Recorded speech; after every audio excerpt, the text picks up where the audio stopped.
गुरुर्देवो महेश्वर गुरुर्साक्षात् परं ब्रह्म तस्मै श्री गुरुवे नमः। तस्मै श्री गुरुवे नमः।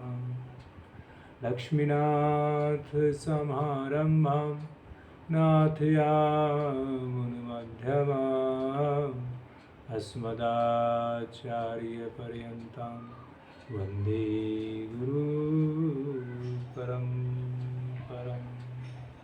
आदिअन्त इस जगत के तुम हो पुरुष अनंत, सदा एक रस रहत हो नारायण भगवन। नारायण भगवन। बोले लक्ष्मी नारायण भगवान की जय। सद्गुरुदेव भगवान की जय। राधा रानी की जय। बांके बिहारी लाल की जय। जय जय श्री राधे श्याम। श्री लक्ष्मी नारायण भगवान की असीम अनुकंपा से, श्री सद्गुरुदेव भगवान की दया से श्री वृंदावन धाम में सेवा सुमरण सत्संग का शुभ अवसर प्राप्त हो रहा है। प्रभु का भजन, प्रभु का स्मरण और प्रभु का गुणगान करने के लिए यह सार्थक समय मिल रहा है। इसलिए एक भजन आया है, मुझे ऐसा वर दे दे गुणगान करूं तेरा, इस बालक के सिर पे गुरु हाथ रहे तेरा। मुझे ऐसा वर दे दे गुणगान करूं तेरा, इस बालक के सिर पे गुरु हाथ रहे तेरा। सेवा नित तेरी करूं, तेरे द्वार पे आऊं मैं। सेवा नित तेरी करूं, तेरे द्वार पे आऊं मैं। चरणों की धूलि को नित शीस लगाऊं मैं। चरणों की धूलि को नित शीस लगाऊं मैं। चरणामृत पाकर के नित कर्म करूं मेरा, इस बालक के सिर पे गुरु हाथ रहे तेरा।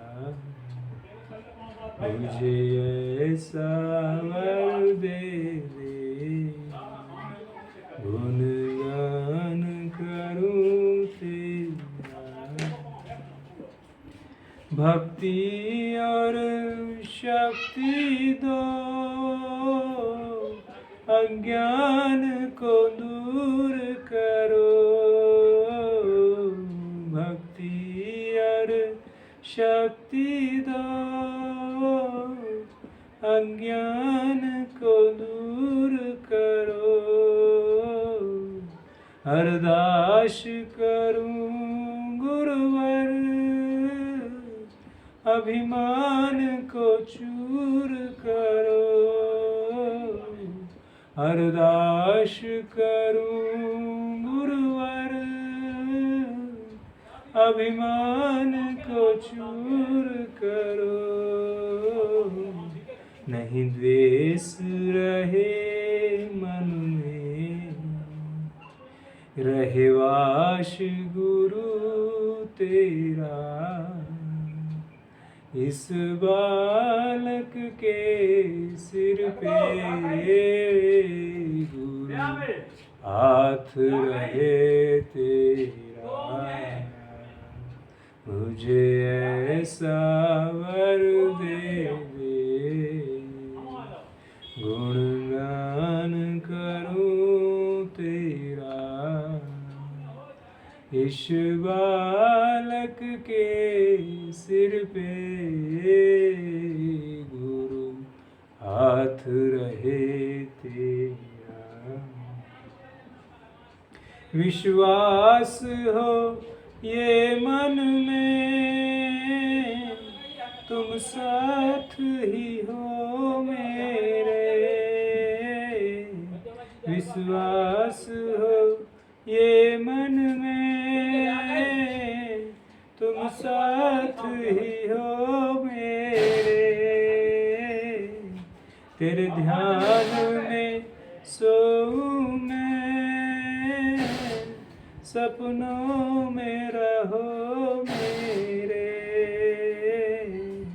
सपनों में रहो मेरे। चरणों से लिपट जाऊं, तुम ख्याल करो मेरा। इस बालक के सिर पे गुरु हाथ रहे तेरा। मुझे ऐसा वर दे दे, मुझे ऐसा वर दे दे। गुणगान करूं तेरा। इस बालक के सिर पे गुरु हाथ रहे तेरा। मेरे यश कीर्ति को गुरु मुझसे दूर रखो। मेरे यश कीर्ति को गुरु मुझसे दूर रखो। इस मन मंदिर में तुम भक्ति भरपूर भरो। इस मन मंदिर में तुम भक्ति भरपूर भरो। तेरी ज्योति जगे मन में, नित ध्यान धरूं तेरा। तेरी ज्योति जगे मन में, नित भजन करूं तेरा। इस बालक के सिर पे गुरु हाथ रहे तेरा। मुझे ऐसा वर दे दे, गुणगान करूं तेरा। इस बालक के सिर पे गुरु हाथ रहे तेरा। बोले सद्गुरुदेव भगवान की। श्री मद्भागवत में आया है, जो मनुष्य श्री कृष्ण की कथा कभी नहीं सुनता, उसके कान कैसे हैं, जैसे सांप का बिल के समान है। जो जिब्या भगवान की लीला का गुणनुवाद नहीं करती, वो जिब्या कैसी है, जैसे मेढक की जिब्या है, जो हमेशा मेढक जिस प्रकार टर टर टर टर करता रहता है, ऐसे ही संसार की वार्ता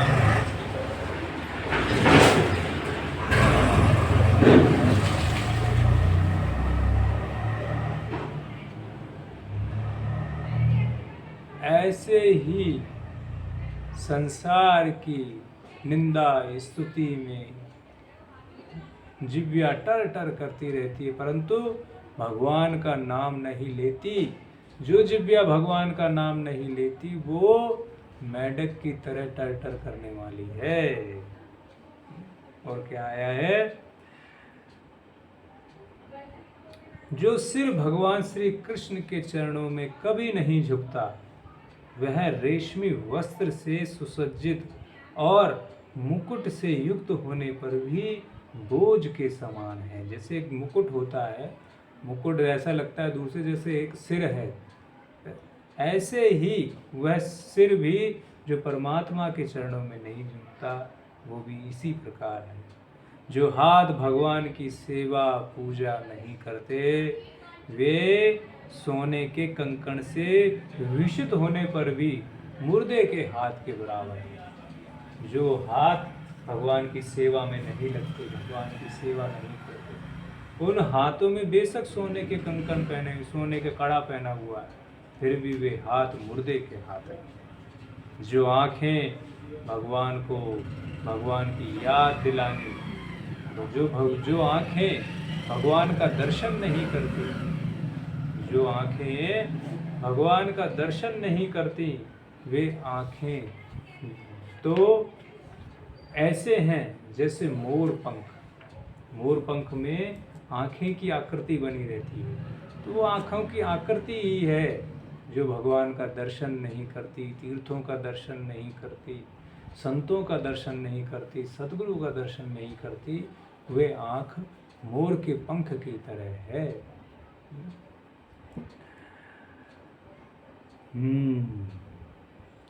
इसलिए भागवत में और ये आया है कि जो पैर, जो चरण चलकर तीर्थों में नहीं जाते, सद्गुरु के आश्रम में नहीं जाते, तीर्थों का दर्शन करने के लिए नहीं जाते, जो चरण परिक्रमा नहीं करते, वो पैर शक्ति रखने पर भी चलने के पेड़ों जैसे हैं, पेड़ की तरह हैं। मनुष्य के वे पैर चलने की शक्ति रखने पर भी न चलने वाले पेड़ों के जैसे ही हैं, जो भगवान की लीला स्थली की यात्रा नहीं करते। जिस मनुष्य ने भगवत प्रेमी संतों के चरणों की धूलि कभी सिर पर नहीं रखी, वह जीता हुआ भी मुर्दा है।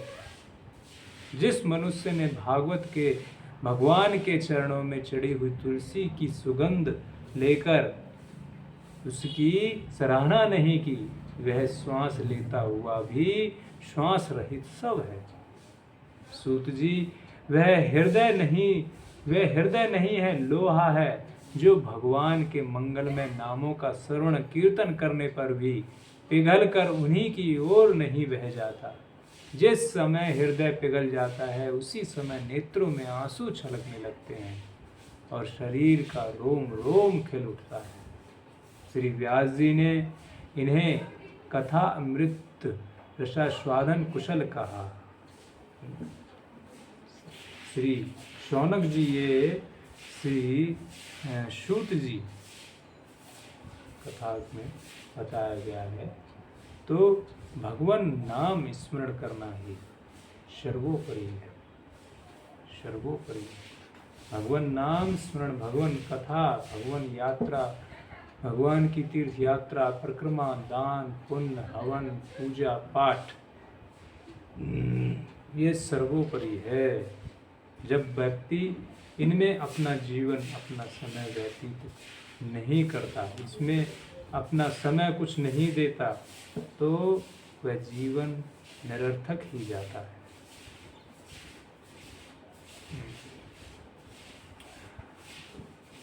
शौनक जी, श्री सूत जी पुराणों का प्रधान प्रवक्ता थे। शौनक जी ने पुराणों को सुनाया, 88,000 ऋषियों को उन्होंने सुनाया। उन्होंने एक एक करके सभी पुराणों को के रहस्य, मूढ़ रहस्यों को शौनक जी, सूत जी ने श्रवण किए। 88,000 ऋषियों के समुदाय के प्रमुख ऋषि थे शौनक ऋषि। शौनक ऋषि पुत्र के शौनक भृगुवंश में होने पर भार्गव भी कहे जाते थे। ये ज्ञान विरुद्ध, वयोवृद्ध, तपोवृद्ध थे। कुलपति एवं ऋग्वेद के ज्ञाता थे। जब ये नैमिषारण्य में 1000 वर्ष के लिए ब्रह्म सत्र की दीक्षा लेकर बैठ गए तो संघ के ऋषि लोग घबराए कि इतने दिन तक एक जगह रहने पर भी कैसे भोजन वस्त्र की व्यवस्था हो सकेगी। तब उन्होंने जो कुछ कहा उससे इनका अपार प्रभु विश्वास हो गया। उन्होंने कहा, शौनक जी ने कहा, भोजन और वस्त्र के लिए वैष्णव जन व्यर्थ ही चिंता करते हैं।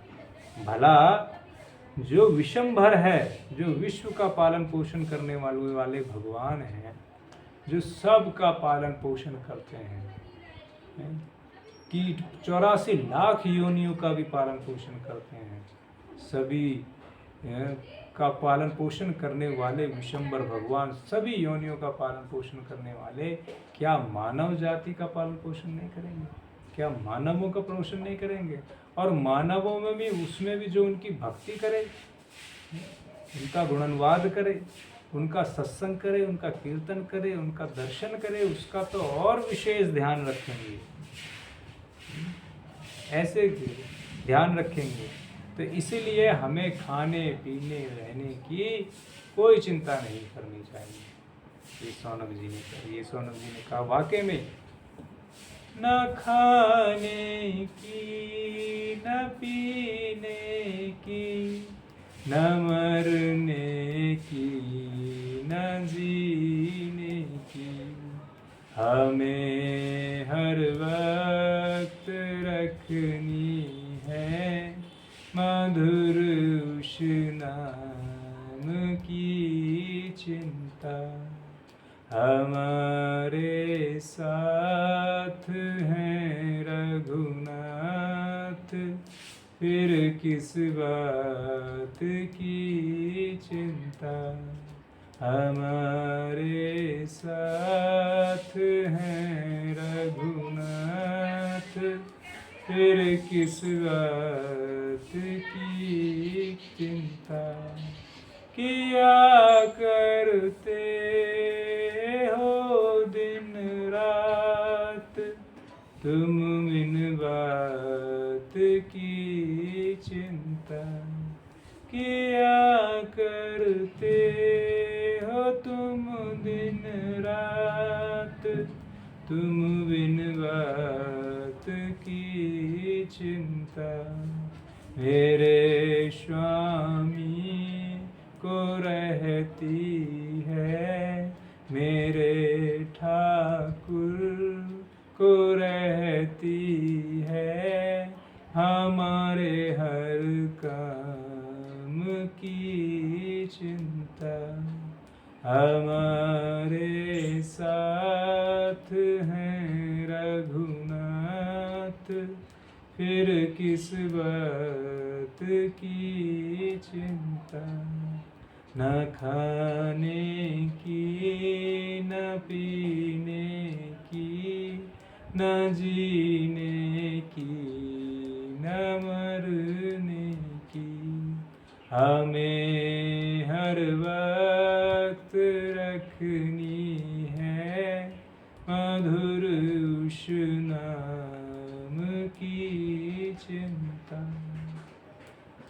हमें तो केवल एकमात्र अनन्याश्चिन्तयन्तो मां ये जना पर्युपासते तेषां युक्तानां योगक्षेमं वहाम्यहम्। तेरे योग की रक्षा मैं करूँगा। जो तुझे प्राप्त हुआ है और जो तुझे प्राप्त होने वाला है उसकी भी रक्षा मैं ही करूँगा। जो भक्त मेरा अनन्य भाव से चिंतन करता है, जो मेरे शरणागत है, जो मेरे परायण है, जो चिंता नहीं मेरे चिंतन करता है, जो चिंता नहीं चिंतन करता है और चिंतन करते हुए अपने कर्तव्य कर्म का पालन करता रहता है, उसके योग से उसके खाने पीने रहने उठने जागने मरने जीने और भगवत प्राप्ति तक की सारी चिंताएं मैं करता हूँ। जब सारी चिंताओं की जिम्मेदारी लेने के लिए स्वयं परमात्मा ने कहा है, शास्त्रों में कहा है, भागवत में, गीता में, रामायण में, सब में कहा है, फिर क्यों हम अपने ऊपर लेते हैं जिम्मेदारी? फिर क्यों इतनी चिंता, क्यों इतना तनाव, क्यों इतनी टेंशन? सब अपने ऊपर ही रहते हैं, मैं करूँगा तो होगा, मैं करूँगा तो होगा। अरे अपने आप को निमित्त मानो, बस तुम निमित्त मात्र हो, एक साधन हो, एक मशीन की तरह हो। हमारे सोचने से वो होता नहीं, जो हम सोचते हैं वो होता नहीं, और जो होता है वो प्रभु की इच्छा होता है। हरे इच्छा भावी प्रभु बलवाना। मेरो चिंतो होय नहीं, हरि को चिंतो होय, और हरि को चिंतो होत है तो मैं रहूं निश्चिंत। जब हरि की चिंता, हरि के ही इच्छा से सब होने है, जीवन मरण यश अपयश,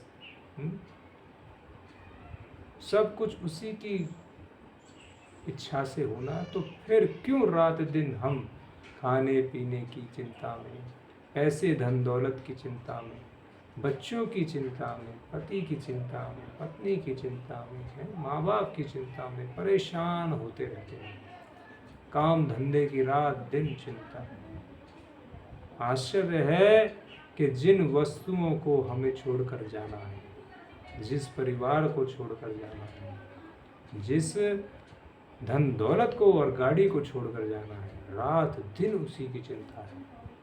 नई गाड़ी में कोई थोड़ा सा भी खरोंच मार दे, बस लड़ झगड़ने के लिए तैयार, जैसे कि इस गाड़ी को हम अपने साथ ही लेके जाएंगे।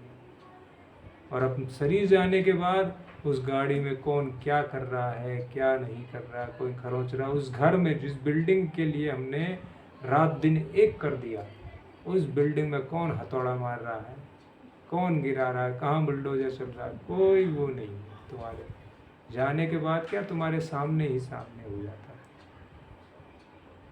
इसलिए व्यक्ति को इतना चिंतित, इतना तनावग्रस्त नहीं होना चाहिए। उसको कुछ समय, रात्रि का कुछ समय निश्चिंत होकर परमात्मा के सब समर्पित कर दे।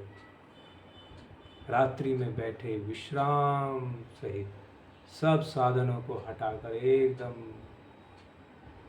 शांतचित्त, सब कुछ भूलकर शांतचित्त प्रभु के चरणों में अपने सिर को रखते हुए, अपने आप को समर्पित करते हुए कि मन बुद्धि चित्त अहंकार सब कुछ तुम्हारे समर्पण है, सब कुछ तुम्हें समर्पण है।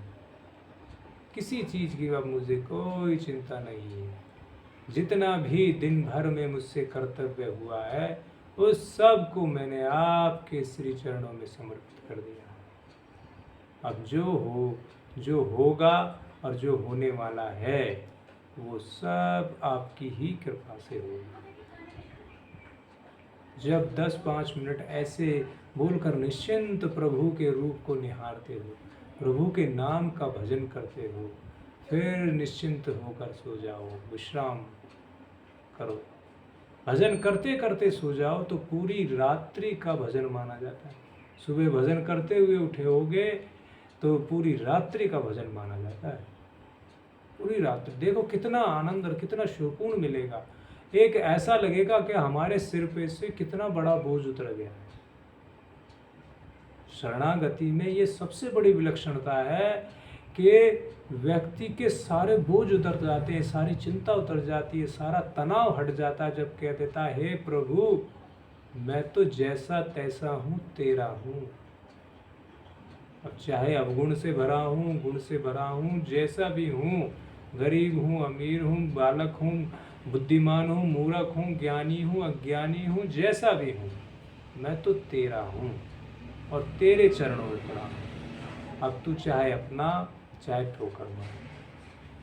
परंतु परमात्मा का एक ही कायदा है कि जो उनकी शरण में एक बार आ जाता है उसके पाप ताप सबको भस्म कर देते हैं, उसके पिछले पापों को भी, और संसार के सताए जितने भी ताप हैं, दुख का ताप, कष्टों के ताप, बीमारियों के ताप, लोगों के व्यंग के ताप, ये सब तापों को नष्ट कर देते हैं।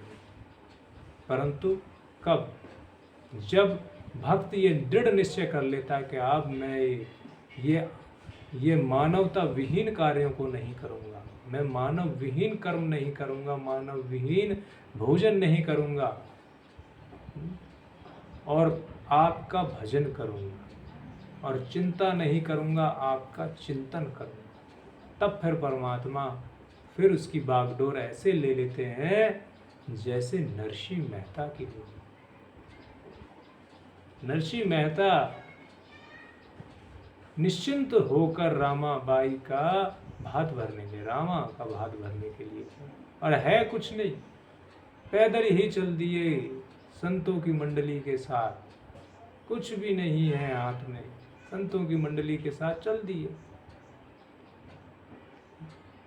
जाने के लिए बैलगाड़ी का ना तो बैलगाड़ी है ना बैलगाड़ी का किराया है, एकदम खाली झोली, और प्रभु के भरोसे चल दिए कि जो होगा प्रभु की इच्छा से होगा। मान मिले, सम्मान मिले, अपमान मिले, चाहे सत्कार मिले, कुछ भी हो, सब प्रभु की इच्छा से।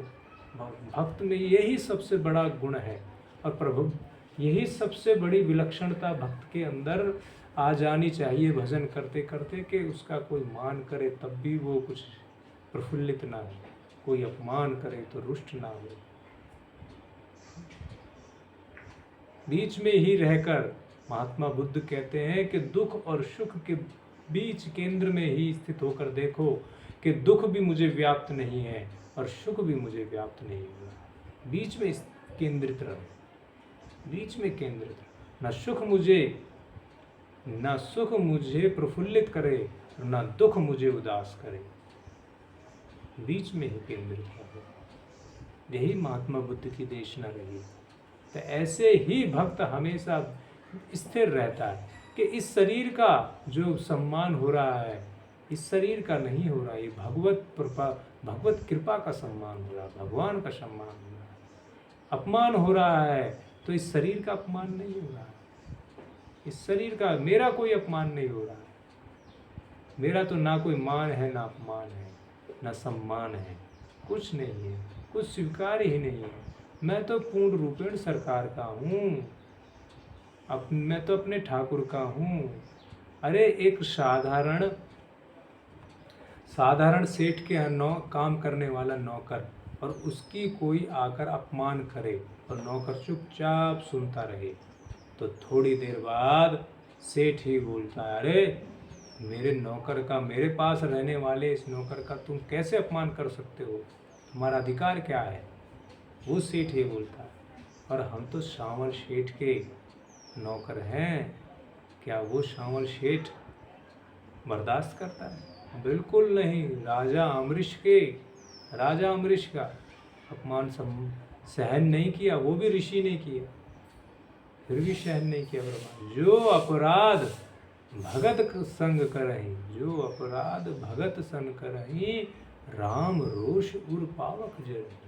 भगवान कहते हैं कि जो मेरा अपमान कर ले मैं उसे एक बार सहन भी कर जाऊं, परंतु मेरे अनन्य भक्त का जो अपमान करता है उसको मैं सहन नहीं करता, उसको सहन नहीं करता, उसको तो मैं दंड अवश्य देता हूँ।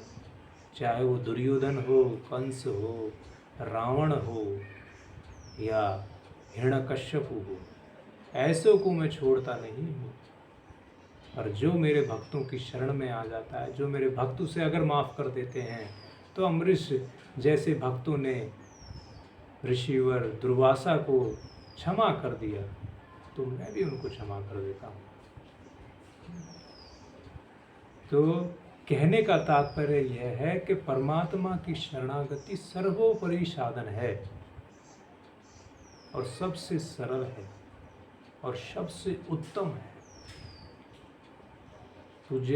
राम सुखदास जी ने भी शरणागति को सर्वोपरि बताया है। उनकी साधक संजीवनी का आप अध्ययन करेंगे तो शरणागति के लिए उन्होंने बहुत बातें, बहुत अच्छी बातें उन्होंने उसमें लिखी हुई हैं कि सबसे उत्तम, सबसे सरल, सबसे जल्दी प्राप्त होने वाला, हाँ, और सबसे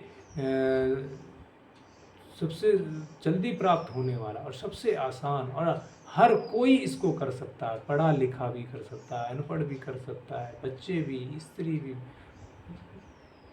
भी कर सकती है, पुरुष भी कर सकता है, पढ़े लिखे भी कर सकते हैं। शरणागति पढ़े लिखे भी शरणागत हो सकते हैं और अनपढ़ भी शरणागत हो सकते हैं। शरणागति सबसे सुगम, सबसे सरल है, सबसे उत्तम साधन है और सारे बोझ, सारी चिंताएं, सारे तनाव को हर लेती है शरणागति। इसलिए शरणागत होकर निश्चिंत हो जाओ, जैसे विभीषण निश्चिंत हो गए, जैसे सुदामा निश्चिंत रहते थे, जैसे प्रहलाद, भक्त प्रहलाद एकदम निश्चिंत रहते थे कि मैं अपने प्रभु की शरण में हूँ। जिलाना मारना, हाँ, मेरे प्रभु की इच्छा है। चाहे वो अग्नि में मुझे जलाएं तो स्वीकार है, चाहे नदी में वो मुझे डुबाएं वो स्वीकार है, चाहे सांप से मुझे कटाएं वो स्वीकार है। और कलयुग में मीराबाई, तुलसीदास कलयुग के भक्त हुए हैं, ये शरणागत हो गए। शरणागत होकर बहुत कुछ पा गए, बहुत कुछ। इसलिए शरणागत में बिल्कुल आप कभी भी देख लीजिए, आप बहुत तनाव में हैं, चिंता में हैं, परेशान हैं, पैसे की, धन दौलत की, बच्चे की, परिवार की तरफ से आप बहुत परेशान हैं, चिंतित हैं, प्रभु के समर्पित कर दीजिए। पहले तो परीक्षा होगी कि आप सही में ही शरणागत हैं या मुख से ही कह रहे हैं। आप सही में ही शरणागति है या केवल मुख से ही कह रहे हैं, ये थोड़ी परीक्षा होगी। परंतु परीक्षा होने के बाद जब ये देख लेंगे कि हाँ, जैसे नरसी भगत की, नरसी भगत चल दिए पैदल तो बैलगाड़ी आ गई, थोड़े दिन आगे पैदल चले तो भगवान बैलगाड़ी लेकर आ गए। बैलगाड़ी लेकर एक बैलगाड़ी लेके आप, बैलगाड़ी में सब संत भगवान बैठ गए। वो बैलगाड़ी में भी वो बैलगाड़ी टूट गई तो भगवान ठीक करने बनकर आ गए। फिर बैल बूढ़े थे, थक गए, चल नहीं पा रहे, भगवान फिर चलाने वाले बन के आ गए। बैलों के ऊपर हाथ फेरा और बैल तो युवा हो गए, तंदुरुस्त हो गए। तब में सब बैलों में ताकत आ गई, भगवान स्वयं हाँक कर ले गए। वहाँ पहुँचे, रामा का भात भरा। भात भरने से पहले नरसिंह जी की परीक्षा, गौशाला में रुका दिया, मच्छर मक्खी बदबू सब वहाँ रुका दिया, वहाँ रुके रहे, वहीं कीर्तन किया। 2 दिन की पुरानी बासी रोटी भोजन भेज दिया, जैसे रूखा सूखा मिला, भजन किया जो प्रभु की इच्छा। वाह वारे मौज फकीरा की, कभी तो लेंदे कभी तो खाएं चना चबेना, कभी तो खामना चना चबेना, कभी लपटा लेंदे खीरा दी, वाह वारे मौज फकीरा। देखिए, जो प्रभु के पूर्ण आश्रित रहते हैं ना, जो प्रभु के आश्रित रहते हैं, उन्हें हर पग पग पर प्रभु की कृपा दिखती है। जब यात्रा में थके हारे हम किसी स्थान पर पहुंचते हैं और स्थान पर पहुंचकर वो व्यक्ति बोलता है, आइए आइए महाराज जी, आओ प्रभु आओ, भोजन प्रसाद लीजिए। ये भोजन तो ये हमारे यहाँ तो भोजन 11 बजे ही समाप्त हो जाता, परंतु आज पता नहीं किसी ने फ़ोन करवा कर भोजन रखा है। अश्रु आ जाते हैं कि मेरे प्रभु कितने कृपालु हैं, किसी को माध्यम बनवा कर भोजन रखा है। कोई अनजान व्यक्ति आता है और आपके पास आकर दक्षिणा देने लगता है। उस कृपा को परमात्मा खूब दिखाना चाहते हैं, परंतु आप अपनी बुद्धि, विवेक, अपना अहंकार हटा करके तो देखिए। जब आप अपना अहंकार हटाएंगे, अपना अहम भाव हटाएंगे, अपनी विद्वत्ता हटाएंगे, तभी तो परमात्मा दिखाएंगे, तभी तो परमात्मा अपनी कृपा दिखाएंगे। तो शरणागति में पग पग पर प्रभु की कृपा दिखती है, पग पग पर। हर उस पर, हर समय और हर कार्य में उसकी कृपा दिखती है कि ये, और वो कार्य होने के बाद पता चलता है कि हाँ, अगर ऐसा ना हुआ होता तो पता नहीं क्या होता। अभी किसी भक्त की घटना है, कुछ भक्त गए हुए थे यहाँ से बद्रीनाथ की यात्रा करने के लिए। वो 1 बजे हरिद्वार पहुँच गए, सुबह 6 बजे यहाँ से निकले और 1 बजे हरिद्वार पहुँच गए। उनका फ़ोन आया कि महाराज जी, हम 1 बजे हरिद्वार पहुँच गए तो 5 बजे तक तो हम देवप्रयाग पहुँच जाएंगे। मैंने कहा बहुत बढ़िया है, ठीक है, जैसी प्रभु की इच्छा, हम बढ़ जाइए आगे। पर जैसे हरिद्वार में पहुँचे, वहाँ पहुँचने के बाद वहाँ जो है पुलिस वालों ने रोक लिया उन्हें। रोकने के बाद कहा कि ऊपर जाने के लिए आपके पास ग्रीन कार्ड, कागज़, पेपर तैयार है बद्रीनाथ जाने के लिए? तो ड्राइवर ने जैसे चेक कराया तो उन्होंने कहा है नहीं, पेपर तैयार करवाइए। ऑफिस में पेपर तैयार कराते कभी उन्होंने कहा सर्वर डाउन है, कभी कनेक्टिविटी नहीं आ रही है, कभी वो है, कभी लाइन लगी हुई है, बहुत लाइन भी लगी हुई, लगते शाम के 5 वहीं बज गए। 1 बजे के 5 साढ़े 5 वहीं बज गए और 5 बजे फिर ऑफिस बंद हो गया। उन्होंने कह दिया कल फिर आना, कल सुबह 10 बजे आना, तब होगा। अब बताइए, 5 वहीं बजे। अब वो उन्होंने कहा कि भाई हमारा तो जो रुकने की जगह है वो बुक हो रखी है, वहाँ पर हमें पहुँचा दो ऋषिकेश में, वो तो हमने बुक कर रखी है, वहाँ पहुँचा दीजिए। वहाँ उनको पहुँचा दिया गया। तो अब उन्होंने गाड़ी वाले जिससे बुकिंग करी थी, जिस बुकिंग मालिक से बोला कि आपने ये कैसे बुकिंग करी है, कैसी गाड़ी भेजी है, कोई पेपर तैयार नहीं करवाए हैं? जब आपको पता है बद्रीनाथ की यात्रा करनी है तो सारे पेपर पहले से ही तैयार कराने चाहिए, आपने पेपर तैयार नहीं कराए। अब हम कुछ नहीं जानते, हमारे तो सारा बुकिंग बद्रीनाथ में तैयार है, अभिषेक तैयार है, हमें तो समय पे पहुंचना है, हमें गाड़ी चाहिए कल सुबह। तो उसने वहीं गाड़ी अरेंज करवाई किसी तरह से, वहाँ उनको वहीं का कोई लोकल गाड़ी वाला मिला, वो गाड़ी वाला वहाँ पहुँच गया रात में 10, 11, 12 बजे तक, और सुबह इनको 6 बजे लेकर चल दिया बद्रीनाथ। ये अपना इनकी बद्रीनाथ यात्रा, आना जाना, दर्शन बहुत बढ़िया हुआ। जब ये दर्शन करके आए तो इन्होंने कहा कि महाराज जी बहुत बढ़िया हुआ। पहले तो बहुत परेशान हुए, देखिए हम 1 बजे पहुंच गए हैं और 1 बजे पहुँच कर ये पेपर तैयार नहीं तो हम देवप्रयाग तक पहुंच जाते, 100 किलोमीटर का और सफ़र तय कर लेते आज, और हमें बद्रीनाथ में और ज़्यादा से ज़्यादा समय। हमने कहा कि जो कार्य हो रहा है प्रभु की इच्छा से हो रहा है, जो प्रभु की इच्छा उसको ही शांत दिमाग से विश्वास कर शांत रहिए। पर वो शांत नहीं रह पा रहे। हमने कहा तो उन्हें कुछ शांति मिली, उन्हें कहा ठीक है महाराज जी, जो हो रहा बढ़िया। तो फिर क्या हुआ, जब वो यात्रा करके पूरा आए, जब उन्हें वहीं की लोकल गाड़ी वाला मिला और बढ़िया से सारी यात्रा करा के लाया आराम से, तब उन्होंने ये कहा कि महाराज जी बहुत बढ़िया हुआ, जो हम यहाँ से वृंदावन से गाड़ी वाला ले गए थे, वो तो हमें बहुत ही ज़्यादा परेशान कर दिया था उसने हरिद्वार तक, और हरिद्वार से हम बद्रीनाथ आना जाना और ये 6 दिन का सफ़र वो किया उन्होंने, उसमें तो और ही ज़्यादा परेशान करता। तो ये तो बहुत ही बढ़िया हुआ जो ये 5 घंटे 4 घंटे जो हमारे हरिद्वार में लगे, उससे हमारे 4-5 घंटे जो हरिद्वार में लगे, उससे हमारे 5-6 दिन का सफ़र अच्छा हो गया। देखिए क्या प्रभु की लीला है ना, प्रभु की कृपा। 5-6 घंटे में ही 5-6 दिन का सफ़र अच्छा करवा दिया उन्होंने। इसलिए भगवान के हर कार्य में उनकी कृपा छिपी होती है। बस उस छिपी हुई कृपा को देखने के लिए, प्रत्यक्ष आने के लिए समय लगता है, और उस समय का इंतज़ार करे भक्त, धैर्य करे, धैर्य धारण करे। भक्त में धैर्य जरूर होना चाहिए, धैर्य धारण करे, संतोष धारण करे। जब धैर्य और संतोष पूर्वक उस लीला को देखता है समय बीतता है तो सब उसे समझ में आता है कि प्रभु ने मेरे ठाकुर जी ने क्या लीला की है, क्या लीला की है। कभी कभी हम शुभ जगह जा रहे हैं, बद्रीनाथ जैसी तीर्थ यात्रा के लिए जा रहे हैं, फिर भी हमारे साथ बहुत से संघर्ष, बहुत से परेशानियां, बहुत सी दिक्कतें होती हैं, तो उसमें कोई ना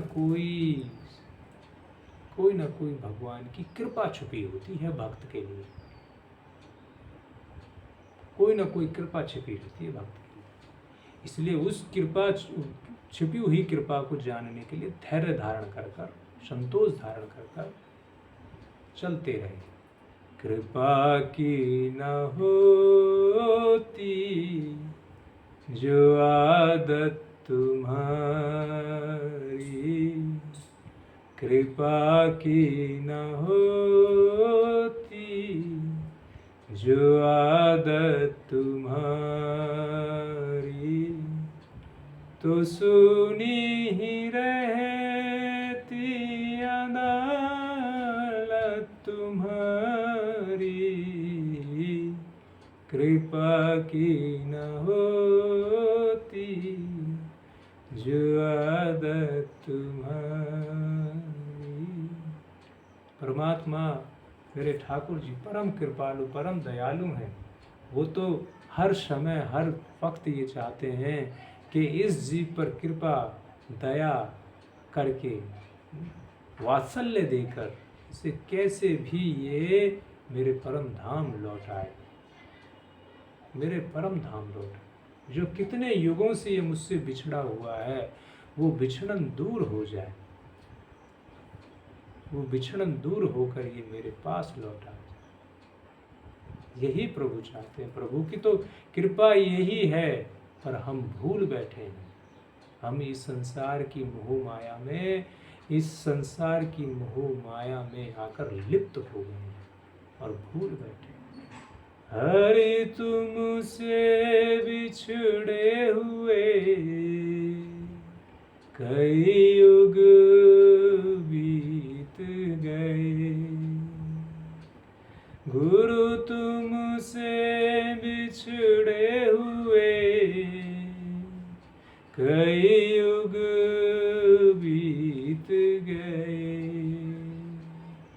अब आन मिलो प्रियतम, मेरे मन में प्यार तेरा है, अब आन मिलो प्रियतम, मेरे मन में प्यार तेरा है, कर दो दूर प्रभु मेरे मन में अंधेरा है, कर दो दूर प्रभु मेरे मन में अंधेरा है, जब से तेरी लगन लगी हुआ मन में सवेरा है, जब से तेरी लगन लगी हुआ मन में सवेरा है। जब प्रभु के नाम की लगन लग जाती है, उनके दर्श की लगन लग जाती है, जब हम घर में बैठे बैठे रात्रि के समय श्री वृंदावन धाम आकर बांके बिहारी जी का दर्शन करते हैं, राधा रमण लाल जी की मनोहर छवि, उनके चरणों के दर्शन, उनके मुख के दर्शन, उनके मुख की जो दंतावली है, जब उसके दर्शन करते हैं, आहा आनंद आ जाता है, संतोष मिलता है। दिन भर की जो आपाधापी, खींचातानी, टेंशन, तनाव, चिंता सब दूर हो जाती है जब नेत्रों को बंद करके अपने घर में हम शांत चित्त होकर बैठे हुए हैं और प्रभु के रूप को निहार रहे हैं। मेरे राधा रमण लाल जी कैसे तिरछे पैर करे हुए, तिरछे चरण किए हुए, चरणों में पाजे पहने हुए, उनके चरणों में जो नख हैं वो चमक रहे हैं एकदम हीरे की तरह। ठाकुर जी ने पीले वस्त्र धारण कर रहे हैं, हाथों में मुरली ले रखी है, बाजूबंद पहने हुए हैं, मुख की छवि मुस्कुराहट है, दंतावली चमक रही है, तिलक लगाए हुए हैं, बड़े बड़े नेत्र हैं, पगड़ी धारण किए हुए हैं, मोर पंख लगाए हुए हैं, और ठाकुर जी राधा रमण लाल जी धीरे धीरे धीरे धीरे झूल रहे हैं। ऐसे सुकुमार कान्हा जी, ऐसे मनोहर छवि वाले कान्हा जी, छोटे से नन्हे से गोपाल मेरे कान्हा जी दर्शन दे रहे हैं, झूल रहे हैं। वाह! व्यक्ति के सारे ताप संताप दूर हो जाते हैं। हाँ, जो हृदय में जलन जल रही है, क्रोध की अग्नि जल रही है, चिंता की अग्नि जल रही है, तनाव की अग्नि जल रही है, वो सब इस स्वरूप का चिंतन करते ही, ध्यान करते ही सब शांत हो जाती है। तो प्रयोग करके देखिए आप, प्रयोग कर, पर ये नहीं है एक दो दिन का प्रयोग करने में ही बात हो, निरंतर इसका प्रयोग करके दीजिए। इस प्रयोग को निरंतर करके देखिए, आपको कितना सुकून और कितनी शांति मिलेगी, कितना सुकून शांति मिलेगी। देखिए, ये दुखालयम शाश्वतम ये संसार है। कैसे? जिस प्रकार भोजनालय में क्या मिलता है? भोजन। पुस्तकालय में हम जाते हैं तो क्या मिलेंगे? वहाँ पुस्तकें मिलेंगी। औषधालय में हम जाते हैं तो वहाँ क्या मिलता है? औषधि ही औषधि मिलती है। वहाँ लड्डू जलेबी मिठाई तो मिलेगी नहीं। पुस्तकालय में औषधि मिलेगी नहीं, और भोजनालय में भोजन ही मिलेगा, औषधि तो नहीं मिलेगी। ऐसे ही शास्त्र में इसको दुखालयम शाश्वतम ये संसार, गीता में कहा, गीता में भी, श्रीमद् भगवद गीता में भी आया दुखालयम। तो इसीलिए दुखालय में क्या मिलेगा? दुख ही मिलेगा। पैसे का दुख, शरीर का दुख, घर का दुख, रिश्ते नातों का दुख, व्यापार का दुख, मान अपमान का दुख, तेरा मेरी का दुख, पड़ोसी का दुख, और सबसे ज़्यादा तो ये दुख कि वो बढ़ता जा रहा और मैं बढ़ नहीं रहा। उसके गाड़ी आ गई और मेरे पास गाड़ी भी नहीं है। मेरे पास छोटी गाड़ी है, उसके पास पड़ोसी के यहाँ बड़ी गाड़ी आ गई। कहा कहते, बात सही है। ज़्यादातर व्यक्ति अपने दुख से दुखी नहीं है, पड़ोसी के दूसरे के सुख से दुखी हैं। ये ईर्ष्या का रोग है, ईर्ष्या का रोग। इस रोग की शांति केवल प्रभु के भजन से ही होगी। किससे ईर्ष्या कर रहे हो आप? किससे ईर्ष्या कर रहे हो? क्या उसमें, जब हम ये कहते हैं कि कण कण में परमात्मा है, तो क्या प्रभु उसमें परमात्मा नहीं है? उसमें भी परमात्मा। अंदर से किसी से ईर्ष्या मत करो। किसी का बुरा ना चाहना, किसी को बुरा ना कहना, और किसी भी व्यक्ति का बुरा ना करना, ये सबसे बड़ी सेवा है। ये सबसे बड़ी सेवा है। आप दान पुण्य हवन नहीं कर पा रहे हैं तो किसी के बारे में बुरा मत सोचिए, ये तो आपके हाथ की बात है। सोचना नहीं है, हमें किसी का अनिष्ट नहीं सोचना, किसी का बुरा नहीं सोचना। हम किसी को अच्छा बोल नहीं सकते तो हमें किसी को बुरा गाली गलौच भी नहीं बोलनी है, कुछ गलत नहीं बोलना है, अनिष्ट नहीं बोलना।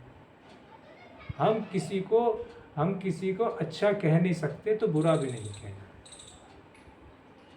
ना बुरा सोचना है, ना बुरा कहना है, और ना ही बुरा समझना है। हमें कोई नहीं समझ, खुद से ही अंदाजा मत लगा लो। बहुत से क्या है, ट्रेन में यात्रा होगी, एक उससे सामने वाले को जज करने लगते हैं कि ये ऐसा होगा, ये नेगेटिव होगा, ये वैसा होगा, ये अभिमानी होगा, ये क्रोधी होगा, ये लालची होगा, ऐसे ही जज करने लगते हैं, अपना आप ही अंदाजा लगाने लगते हैं।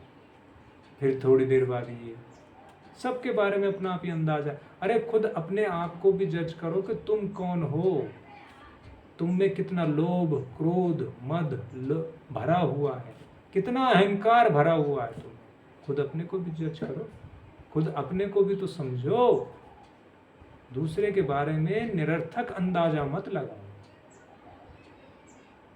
और बुरा किसी को समझो ही नहीं। ये पक्की बात है, अगर तुम किसी के प्रति नेगेटिव सोचोगे तो वो भी तुम्हारे प्रति नेगेटिव ही सोचेगा। तुम किसी के प्रति नकारात्मक सोच रखते हो तो तुम्हारे प्रति भी कोई वो ही व्यक्ति नकारात्मक ही सोचेगा। ये पक्की बात है। अगर किसी के बारे में अच्छा नहीं सोच सकते तो गलत भी मत सोचो, गलत भी मत सोचो। तो आपके पास मोबाइल है, आप जिस नंबर पे मिलाएंगे मोबाइल की तरंगों से, वो उसी नंबर पे तो मिलेगा, किसी दूसरे पे तो नहीं मिलेगा। हाँ, रेयर कोई केस हो जाए, अलग हो जाए, किसी और पे मिल जाए, रॉन्ग नंबर मिल जाए, अलग बात है। वो नंबर मिलाने से भी हो जाता है गलत नंबर, एक नंबर गलत हो जाए तो रॉन्ग नंबर मिल जाता है। कभी कभी लाइन डिस्टर्ब से भी मिल जाता है, वो कभी कोई रेयर कोई केस है। परंतु आप जिसको मिला रहे हो उसी को ही मिलेगा। ऐसे ही आप जिसके बारे में गलत सोच रहे हैं, आपकी तरंगें उसके पास जाएंगी, उसके मन में भी गलत भाव पैदा होने उत्पन्न होना शुरू हो जाएंगे। वो भी आपके बारे में ही वैसा ही गलत सोचेगा। नेगेटिव आप सोचते हैं तो वो भी आपके बारे में नेगेटिव ही सोचेगा। इसलिए पूज्य राम सूरदास जी महाराज कहते हैं कि किसी के बारे में बुरा मत सोचो। अच्छा नहीं सोच सकते तो बिल्कुल बुरा मत सोचो। किसी का बुरा करिए मत और किसी को बुरा बोलिए मत। ये 3 बात अपना ले व्यक्ति तो अपना आप ही आध्यात्मिक उन्नति, अपना आप ही भजन उसका पकने लगेगा, परमात्मा की अपना आप उस पर कृपा होने लगेगी। क्योंकि वासुदेव सर्वम सम्यम वासुदेव, ईश्वर अंश जीव अविनाशी। सिया राम में सब जग जाने, करहूँ प्रणाम जोरी जुग पानी। गोस्वामी तुलसीदास जी ने कहा कि सिया राम में सब जग, सब में सिया राम परमात्मा सब में विराजमान है। क्यों नहीं? आत्मा विहीन कौन है? परमात्मा के विहीन कौन है? कोई भी नहीं, सब में वही परमात्मा है। परंतु हमें विधि निषेध के हिसाब से व्यवहार करना है। आपका व्यवहार जिससे आपको लगता है यथा योग व्यवहार करो। कुत्ते के साथ कुत्ते का व्यवहार, गाय के साथ गाय का व्यवहार करना होता है यथा योग, जो विधि नियम बताया है। कुत्ते को घर में पालने के लिए नहीं बताया है शास्त्र में, घर में रखने के लिए नहीं बताया। गौ माता को घर में रखने के लिए बताया गया है शास्त्र में, गौ को पालना के लिए बताया गया। गौशाला है, अश्वशाला है, कुत्ताशाला नहीं है शास्त्र में कहीं भी, और कहीं नहीं बनाई जाती थी। इसलिए विधि निषेध के अनुसार तो हमें बाहर का व्यवहार करना है, पर ईश्वर अंश जीव अविनाशी और सिया राम में सब जान है। सिया राम सब में, कुत्ते में भी है, गाय में भी। वो उतना ही परमात्मा जितना कुत्ते में है उतना ही परमात्मा गाय में भी है। परंतु शास्त्र के अनुसार हमें विधि निषेध उसका व्यवहार करना है। ठीक, तो आज सत्संग में ही समय हो गया और कथा ठाकुर जी की, ये कथा ही है, कथा का सार है, कथा का सार ही आ रहा है। कथा सुनने के बाद हमारा स्वभाव नहीं, हमारी व्यथा, कथा के बाद हमारी व्यथा, सत्संग के बाद हमारा संग नहीं सुधरे तो फिर क्या सुधरे? उसको सुधारना, अपने आप को सुधारना, अपने अंतःकरण को सुधारना, अपने आचरण को सुधारना है। जब हमारा अंतःकरण, हमारे आचरण सुधरते जाएंगे, धीरे धीरे धीरे हम उस पर ध्यान देंगे, हम अपने दिन भर की क्रियाओं पे ध्यान देंगे कि कहाँ हमने गलत किया, उस पर हम सुधार करेंगे। नहीं, अब आगे से हमें गलती नहीं करनी है। हमने किसके बारे में गलत सोचा, अब नहीं हमें आगे से किसी के बारे में गलत सोचना है। हमने किसको गलत बोला, अब आगे से हम किसी को गलत नहीं बोलेंगे। हमने किसके साथ गलत व्यवहार किया तो हम अब आगे से गलत व्यवहार नहीं करेंगे। जब निरंतर हम ये प्रयोग करेंगे, निरंतर ध्यान देंगे अपने ऊपर, तो हमारा स्वभाव हम ही सुधार सकते हैं। संत महात्मा सद्गुरु मार्ग दिखा सकते हैं, पर उसका मनन चिंतन करना ये स्वयं के हाथ की बात है। ये साधक अपना कल्याण स्वयं कर सकता है। कैसे? जब वो उन बातों पर चलेगा, उनका मनन करेगा, आचरण में लाएगा, तब ये बात बनेगी और हृदय से बार बार यही कहता रहेगा, हरि शरणं हरि शरणं हरि शरणं हरि शरणं। हरि एक मंत्र है प्यारा, हरि शरणं हरि शरणं हरि शरणं हरि शरणं हरि शरणं हरि शरणं। गुरु शरणं गुरु शरणं गुरु शरणं गुरु शरणं हरि शरणं हरि शरणं हरि शरणं हरि शरणं। नारद की वीणा से निकला हरि शरणं हरि शरणं। नारद की वीणा से निकला हरि शरणं हरि शरणं। भोले के डमरू से निकला हरि शरणं हरि शरणं। भोले के डमरू से निकला हरि शरणं हरि शरणं। हरि शरणं हरि शरणं हरि शरणं हरि शरणं हरि शरणं